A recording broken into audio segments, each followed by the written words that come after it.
Adam Automobile, Ihr zuverlässiger Partner rund ums Auto. Faire Preise und Kundenzufriedenheit haben für uns oberste Priorität. Der An- und Verkauf von Ihrem Fahrzeug ist nun kein Aufwand mehr, denn wir kümmern uns um die komplette Durchführung. Egal ob gebraucht oder Unfallwagen, eine schnelle und unkomplizierte Abwicklung ist für uns selbstverständlich.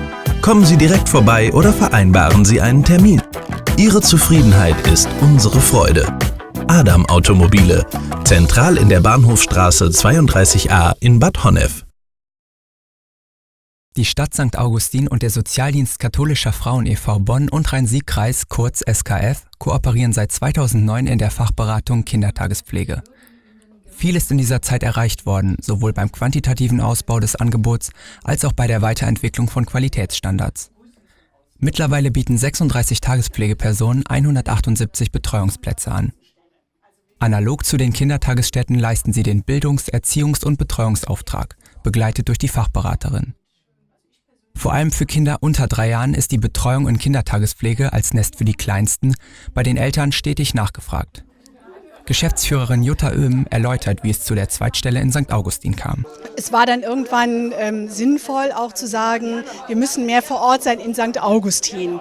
Und die Räumlichkeiten haben sich hier einfach so ergeben über Mundpropaganda. Wir haben Räume gesucht und hatten dann einfach das Glück, hier so doch einen recht zentralen Standort zu finden. Wichtig war, dass wir einen Standort haben in St. Augustin, der auch recht gut erreichbar ist, was sich ja jetzt auch schon so in den ersten Wochen, wir sind seit 1.8. ja erst hier schon bestätigt hat, dass die Tagespflegeeltern auch gerne hier hinkommen. Jetzt ist das Beratungsangebot noch einmal ausgebaut worden, um auch die Inklusion von Kindern mit besonderen Förderbedarfen gezielt voranzutreiben und so gesetzliche Vorgaben umzusetzen.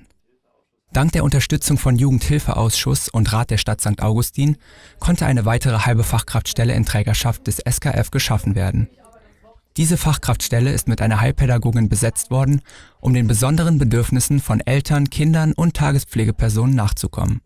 So zur Inklusion ist noch zu sagen, dass auch da es jetzt eine gesetzliche Pflicht ist, die Kindertagespflege auch inklusiv auszubauen. Das heißt, dass auch Tagespflegeeltern in der Lage sind, Kinder mit einem besonderen Förderbedarf aufzunehmen, zu begleiten und zu unterstützen. Das kann ja dann auch manchmal, man muss ja da auch bestimmte Kenntnisse und Fachkenntnisse haben. Die Heilpädagogin Nicole Back verstärkt seit dem 1. August 2015 das multiprofessionelle Beratungsteam. Insgesamt 4 Fachberaterinnen sorgen jetzt für Vermittlung, Beratung, Begleitung und Qualifizierung in der Kindertagespflege. Die Stadt St. Augustin finanziert 2 halbe pädagogische Fachkraftstellen des SKF sowie die damit verbundenen Sach- und Gemeinkosten. Die beiden Fachberaterinnen des SKF bieten ihren Service in der neuen Beratungsstelle in der Kölnstraße 97 in Hangela an.